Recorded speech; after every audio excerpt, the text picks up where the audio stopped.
नमस्कार। आज मैं आपको सुनाऊंगा राजा त्रिशंकु की कथा। बहुत समय पहले इक्ष्वाकु वंश, जो कि भगवान श्री राम का भी वंश है, में त्रिशंकु नाम के एक शक्तिशाली और धर्मात्मा राजा थे। वे अपनी धार्मिकता और धर्म के पालन के लिए जाने जाते थे। हालांकि राजा त्रिशंकु की एक असाधारण और अभूतपूर्व इच्छा थी। वे अपने नश्वर शरीर के साथ ही स्वर्ग में जाना चाहते थे, मृत्यु के बाद नहीं, बल्कि जीवित रहते हुए अपने भौतिक रूप के साथ। यह कुछ ऐसा था जिसके बारे में कभी सुना नहीं गया था, क्योंकि यह जीवन और मृत्यु के प्राकृतिक क्रम को दता बताता था, जहां आत्मा उच्च लोगों को प्राप्त करने के लिए शरीर छोड़ती है। इसे प्राप्त करने के लिए उन्होंने अपने कुलगुरु महान ऋषि वशिष्ठ की मदद मांगी। राजा त्रिशंकु अपनी अनूठी प्रार्थना के साथ ऋषि वशिष्ठ के पास पहुंचे। वशिष्ठ एक बुद्धिमान और पूजनीय ऋषि थे। उन्होंने तुरंत ऐसी इच्छा की असंभवता और अनुचितता को समझते ही लिया। उन्होंने राजा को शांति से समझाया कि नश्वर शरीर के साथ स्वर्ग में प्रवेश करना प्रकृति के नियमों और स्थापित ब्रह्मांडीय व्यवस्था के विरुद्ध है। उन्होंने विनम्रता पूर्वक ऐसी असंभव इच्छा को पूरा करने के लिए आवश्यक यज्ञ करने से मना कर दिया। त्रिशंकु अपनी महत्वाकांक्षा से विचलित हुए बिना फिर वशिष्ठ के पुत्रों के पास पहुंचे, यह उम्मीद करते हुए कि शायद वह सहमत हो जाएं। हालांकि वशिष्ठ के पुत्र भी उतने ही बुद्धिमान और धर्मनिष्ठ थे। वे इस बात से अपमानित हुए कि राजा ने उनके पिता को दरकिनार कर दिया और ऐसा अनुचित अनुरोध किया। क्रोध में उन्होंने न केवल इनकार किया, बल्कि राजा त्रिशंकु को चांडाल बनने का श्राप तक दे दिया।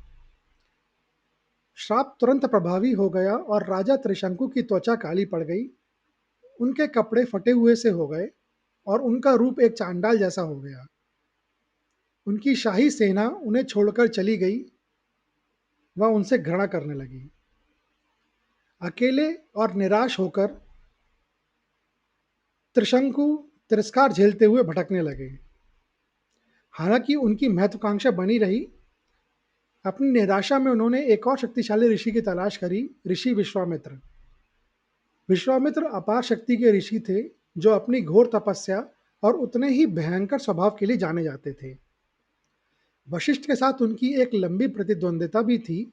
वे अक्सर अपनी आध्यात्मिक श्रेष्ठता साबित करने की कोशिश करते थे। जब त्रिशंकु उनके पास पहुंचे, अपनी दुर्दशा और अपनी मूल इच्छा का वर्णन करते हुए विश्वामित्र ने वशिष्ठ को नीचा दिखाने और अपनी अद्वितीय शक्ति का प्रदर्शन करने का अवसर देखा।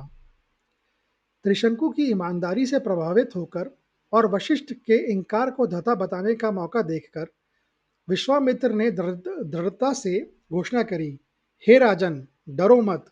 मैं तुम्हारी इच्छा पूरी करूंगा। मैं तुम्हें तुम्हारे नश्वर शरीर के साथ स्वर्ग भेजूंगा, भले भले ही मुझे तुम्हारे लिए एक नया स्वर्ग ही क्यों न बनाना पड़े। विश्वामित्र ने त्रिशंकु को स्वर्ग भेजने के लिए एक भव्य यज्ञ करना शुरू किया। उन्होंने सभी देवताओं और ऋषियों को भाग लेने के लिए आमंत्रित किया। हालांकि जैसे ही अनुष्ठान आगे बढ़ा, त्रिशंकु के स्वर्ग में आरोहण को स्वीकार करने के लिए कोई भी देवता प्रकट नहीं हुआ। देवताओं के अवज्ञा से क्रोधित होकर विश्वामित्र ने अपनी तपस्या से अर्जित असीम शक्ति का उपयोग करते हुए त्रिशंकु को अपनी आध्यात्मिक शक्ति से ऊपर उठाया और सीधे स्वर्ग की ओर भेज दिया। त्रिशंकु ऊपर चढ़ने लगे और उनका नश्वर शरीर आसमान से ऊपर उठ रहा था। लेकिन जैसे ही वे इंद्र के स्वर्ग के द्वार के पास पहुंचे, देवताओं ने इंद्र के नेतृत्व में उन्हें प्रवेश देने से इनकार कर दिया। बोले, कोई भी नश्वर अपने भौतिक शरीर के साथ स्वर्ग में प्रवेश नहीं कर सकता। और उन्होंने त्रिशंकु को वापस नीचे की ओर धकेल दिया। त्रिशंकु पृथ्वी और स्वर्ग के बीच फंसे हुए सिर के बल नीचे गिरने लगे। वह विश्वामित्र से मदद के लिए पुकारने लगे। अपने प्रयासों को विफल होता देख और त्रिशंकु के लिए से किए गए वादे को खतरे में देखकर विश्वामित्र क्रोध से गरज उठे। कहा, रुको, मैं तुम्हें गिरने नहीं दूंगा। अपनी यौगिक शक्तियों का उपयोग करते हुए उन्होंने त्रिशंकु को बीच हवा में ही गिरने से रोक दिया।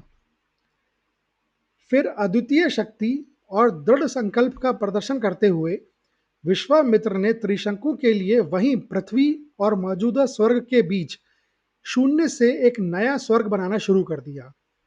उन्होंने नए तारे, नक्षत्र और यहाँ तक कि एक नए दिव्य प्राणियों को इस नए ब्रह्मांड में निवास करने के लिए बनाया। उन्होंने एक नए इंद्र और अन्य देवताओं को बनाना शुरू कर दिया। विश्वामित्र के क्रोध और पूरे नए ब्रह्मांड को बनाने की उनकी आश्चर्यजनक शक्ति को देखकर देवता चिंतित हो गए। उन्होंने ऐसा कार्य से उत्पन्न होने वाले संभावित अराजकता को महसूस किया। उन्होंने विश्वामित्र से संपर्क किया और उन्हें शांत करने की कोशिश करी। काफी बातचीत के बाद एक समझौता भी हुआ। देवताओं ने सहमति व्यक्त की कि त्रिशंकु वहीं उल्टी स्थिति में झूलते रहेंगे और आकाशीय क्षेत्र का एक स्थायी हिस्सा बन जाएंगे। इस नए स्वर्ग में उनकी स्थिति विश्वामित्र की शक्ति और त्रिशंकु के अद्वितीय भाग्य का प्रमाण होगी। यह कहानी हमें बताती है कि कैसे एक व्यक्ति की अत्यधिक इच्छा और एक ऋषि की अदम्य शक्ति ने ब्रह्मांडीय नियमों को चुनौती दी। यह हमें यह भी सोचने पर मजबूर करती है कि क्या हर इच्छा पूरी होनी चाहिए और अपनी शक्ति का उपयोग किस हद तक करना चाहिए। यह वीडियो देखने के लिए धन्यवाद। अगर आपको यह कहानी अच्छी लगी हो तो कृपया इसे ज़्यादा से ज़्यादा लोगों के साथ शेयर करें, वीडियो को लाइक करें व चैनल को सब्सक्राइब करें। कमेंट बॉक्स में लिखें जय श्री राम।